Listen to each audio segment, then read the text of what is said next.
ഏറെ കാത്തിരുന്ന 18ാം ലോക്സഭാ സമ്മേളനം തുടങ്ങാൻ പോവുകയാണ്. ജൂൺ മാസം 24-ാം തീയതി.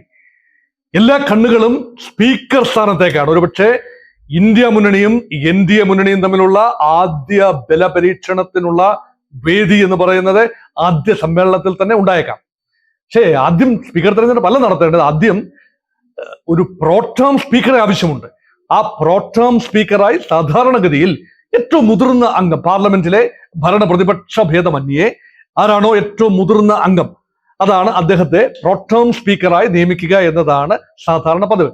അദ്ദേഹത്തിന്റെ കീഴിലാണ് മറ്റ് പാർലമെന്റ് അംഗങ്ങൾ 543 അംഗങ്ങൾ സത്യപ്രതിജ്ഞ ചെയ്ത് MP-മാരായി ചുമതലയേറ്റെടുക്കുന്നത്. അദ്ദേഹത്തിന്റെ നേതൃത്വത്തിലാണ് സ്പീക്കർ തെരഞ്ഞെടുപ്പും നടക്കേണ്ടത്. തെരഞ്ഞെടുപ്പ് ഉണ്ടെങ്കിൽ, ഒരു സമവായത്തിലൂടെയാണ് എങ്കിൽ അത് തെരഞ്ഞെടുപ്പിന്റെ ആവശ്യമില്ല. ആരെങ്കിലും ഒരു പേര് നിർദ്ദേശിക്കുന്നു, ആ പേര് എല്ലാവരും ചേർന്ന് അംഗീകരിക്കുന്നു. ഇതാണ് പതിവ്. സാധാരണഗതിയിൽ ഒരു ബ്രിട്ടീഷ് വെസ്റ്റ്മിനിസ്റ്റർ മാതൃകയിലുള്ള പാർലമെന്റ് ജനാധിപത്യ സംവിധാനത്തിൽ സ്പീക്കർ സ്ഥാനം വളരെ നിർണായകമാണ്. ഈ ബ്രിട്ടീഷ് പാർലമെന്റിനെ മദർ ഓഫ് ഓൾ പാർലമെന്റ്സ് എന്ന് വിളിക്കുന്നു. ഇന്ത്യൻ പാർലമെന്റിനെ അങ്ങനെയല്ല വിളിക്കുന്നത്. ബ്രിട്ടീഷ് പാർലമെന്റുമായി ഘടനാപരമായ സാമ്യമുണ്ട് എങ്കിലും വ്യത്യാസമുണ്ട്. ഇന്ത്യയുടെ പാർലമെന്ററി രീതികൾ വ്യത്യാസമുണ്ട്. അവിടുത്തെ സ്പീക്കർ സ്ഥാനം പൂർണ്ണമായും നിഷ്പക്ഷ സ്പീക്കർ സ്ഥാനമാണ്. Neutrality is the hallmark of British speaker. British house of കോമൺസിന്റെ തലവൻ സ്പീക്കറായി അല്ലെങ്കിൽ പ്രിസൈഡിംഗ് ഓഫീസറായി നിയമിക്കപ്പെടുന്ന ഒരാൾ അദ്ദേഹത്തിന്റെ പാർട്ടി അഫിലിയേഷൻ രാജിവെച്ച് സ്വതന്ത്രനായി ആ കാലം തുടരുന്നു. അത് മാത്രമല്ല, ആ സ്പീക്കർ തുടർന്നും സ്പീക്കറായി സേവനമനുഷ്ഠിക്കും. അദ്ദേഹം ഒരു പാർലമെന്റ് തെരഞ്ഞെടുപ്പിൽ മത്സരിക്കുകയാണെങ്കിൽ അദ്ദേഹത്തിനെതിരെ ആരും സ്ഥാനാർത്ഥിയെ നിർത്തില്ല, മറ്റാരും സ്ഥാനാർത്ഥിയെ നിർത്തില്ല, ഒരു പാർട്ടിയും സ്ഥാനാർത്ഥിയെ നിർത്തില്ല. അദ്ദേഹം വീണ്ടും സ്പീക്കറായി കടന്നു വരുന്ന ഒരു സംവിധാനമാണ് ബ്രിട്ടനിൽ. ഇന്ത്യയിൽ അതുപോലെയല്ല. ഒരിക്കൽ സ്പീക്കർ ആയി കഴിഞ്ഞാൽ അടുത്ത പ്രാവശ്യം അതേ വ്യക്തി വീണ്ടും ലോക്സഭയിൽ എത്തുകയാണെങ്കിൽ പോലും അദ്ദേഹം ഒരിക്കൽ കൂടി മത്സരിച്ച് സ്പീക്കർ സ്ഥാനത്തേക്ക് തിരഞ്ഞെടുക്കപ്പെടാതെ അദ്ദേഹത്തിന് സ്പീക്കറായി തുടരാനാവില്ല. ഇപ്പോൾ നിലവിൽ സ്പീക്കറായി ഇരിക്കുന്നത് BJP-യുടെ അംഗമായ ഓം ബിർളയാണ്. അദ്ദേഹം BJP-യുടെ അംഗത്വം നിലനിർത്തുന്നു. അദ്ദേഹം ഒരിക്കൽ കൂടി പാർലമെന്റിലെത്തി. വേണമെങ്കിൽ BJP-ക്ക് ഓം ബിർളയെ തന്നെ വീണ്ടും സ്പീക്കർ സ്ഥാനത്തേക്ക് നിർദ്ദേശിക്കാം. അങ്ങനെയുള്ള സാധ്യതയാണ് ഞാൻ മുന്നിൽ കാണുന്നത്. പക്ഷെ ഇവിടെ ഒരു തർക്കമുണ്ട്. NDA-യുടെ ഘടകകക്ഷിയായ തെലുങ്ക് ദേശം പാർട്ടി ഒരു ആഗ്രഹം പറഞ്ഞു. സ്പീക്കർ സ്ഥാനം ഞങ്ങൾക്ക് വേണം. അത് പറയുന്നതിനൊരു കാരണമുണ്ട്. ഒരുപക്ഷെ BJP-യുമായി ഇപ്പോൾ സഖ്യത്തിലാണ്. പക്ഷേ BJP-യുടെ ട്രാക്ക് റെക്കോർഡ് നോക്കുമ്പോൾ കൂടെ നിൽക്കുന്ന കക്ഷികളെ ഉൾപ്പെടെ പലപ്പോഴും പിളർത്തിയ ഒരു ചരിത്രമുണ്ട്. പുറത്തു നിൽക്കുന്ന കക്ഷികളെയും പിളർത്തിയ ഒരു ഭാഗത്തെ തങ്ങൾക്കാക്കി മാറ്റിയ ഒരു ചരിത്രമുണ്ട്. ഇത് നമ്മൾ കണ്ടതാണ് മഹാരാഷ്ട്രയിൽ. NCP-യെ പിളർത്തുകയും ശിവസേനയെ പിളർത്തുകയും അങ്ങനെ മഹാരാഷ്ട്രയിൽ ഭരണം നേടിയെടുക്കാൻ ഏകനാഥ് ഷിൻഡെ സഹായിച്ചത് BJP-യാണ്. അതൊരു പാഠമാണ്. അത് മാത്രമല്ല, ബീഹാറിൽ നിതീഷ് കുമാറിന്റെ പാർട്ടിയും ഒരുപക്ഷെ സ്കെപ്റ്റിക്കലാണ്.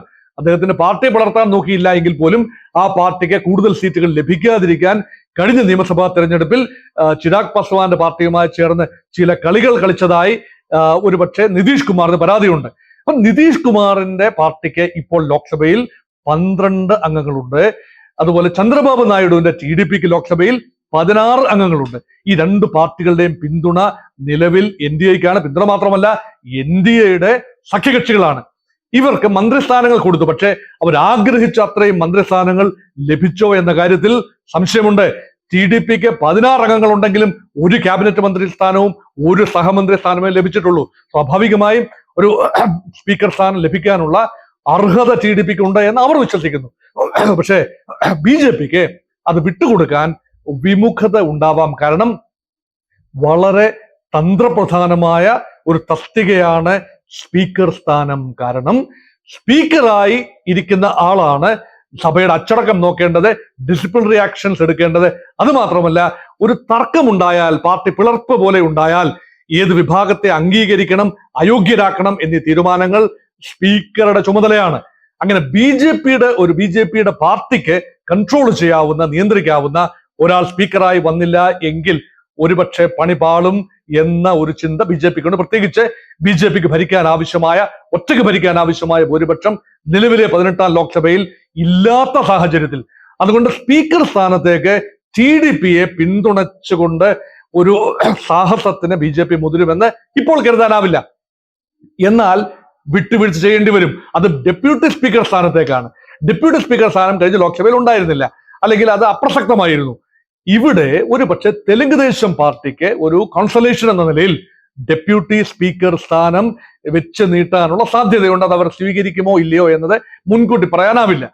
എന്നാൽ പന്ത് ഇപ്പോൾ NDAയുടെ കോർട്ടിൽ മാത്രമല്ല, UPAയ്ക്കും ഈ പന്തിന്മേൽ അവകാശമുണ്ട്. കാരണം UPAയ്ക്ക് നമ്പേഴ്സ് ഇല്ല, അവർ പരാജയപ്പെട്ടു. NDA മുന്നണിയാണ് ജയിച്ചത്. UPAയ്ക്ക് 234 സീറ്റുകൾ മാത്രമാണുള്ളത്, NDAയ്ക്ക് 292 സീറ്റുകളുണ്ട്.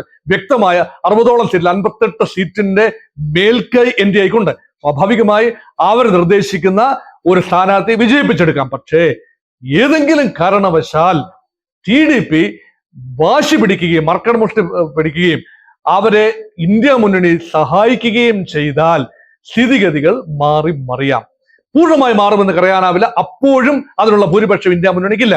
എന്നാലും NDA ശിഥിലീകരിക്കാൻ TDPയെ മുന്നിൽ നിർത്തി തീർച്ചയായും ഇന്ത്യ മുന്നണി ഒരു കളി കളിക്കും എന്നതിൽ യാതൊരു സംശയമില്ല. ഒരുപക്ഷെ ഇന്ത്യ മുന്നണി ഒരു സ്ഥാനാർത്ഥിയെ നിർത്തും, ആ സ്ഥാനാർത്ഥിയെ നിർത്തിയാൽ പരാജയപ്പെടും. പക്ഷേ TDP ഒരു സ്ഥാനാർത്ഥിയെ കൊണ്ടുവന്നാൽ ഇന്ത്യ മുന്നണി പിന്തുണ പ്രഖ്യാപിക്കുന്നു എന്ന് പറയുമ്പോൾ ഇപ്പൊ കോൺഗ്രസ് പാർട്ടി ഓൾറെഡി പിന്തുണ പ്രഖ്യാപിച്ചു, ഉദ്ധവ് ശിവസേന ഓൾറെഡി പിന്തുണ പ്രഖ്യാപിച്ചു. അങ്ങനെ വരുമ്പോൾ TDPയുടെ മനസ്സും ഒന്നാടും. ഞങ്ങൾക്കൊരു കൈ നോക്കിയാൽ എന്താ?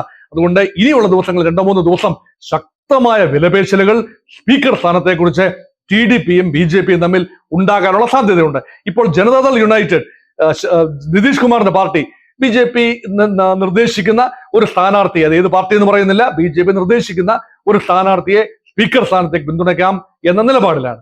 അതുകൊണ്ട് സഖ്യകക്ഷികൾ ഉടനെ ഒരു കലാപത്തിന് കോപ്പ് കൂട്ടില്ല എന്നാണ് എന്റെ നിഗമനം. പക്ഷേ സ്പീക്കർ സ്ഥാനം ലഭിച്ചില്ല എങ്കിൽ ഒരുപക്ഷെ അതൊരു കളങ്കമായി, പാടായി, മുറിപ്പാടായി TDPയുടെ മനസ്സിലുണ്ടാവുകയും അത് പിൽക്കാലത്ത് പൊട്ടിത്തെറിക്കുകയും അത് ഇന്ത്യ മുന്നണി പ്രയോജനപ്പെടുത്തുകയും ചെയ്യാനുള്ള വിദൂരമായ സാധ്യത നിലനിർത്തിക്കൊണ്ടാണ് സ്പീക്കർ തെരഞ്ഞെടുപ്പുമായി ബന്ധപ്പെട്ട നാടകം ഇവിടെ അരങ്ങേറുന്നത്.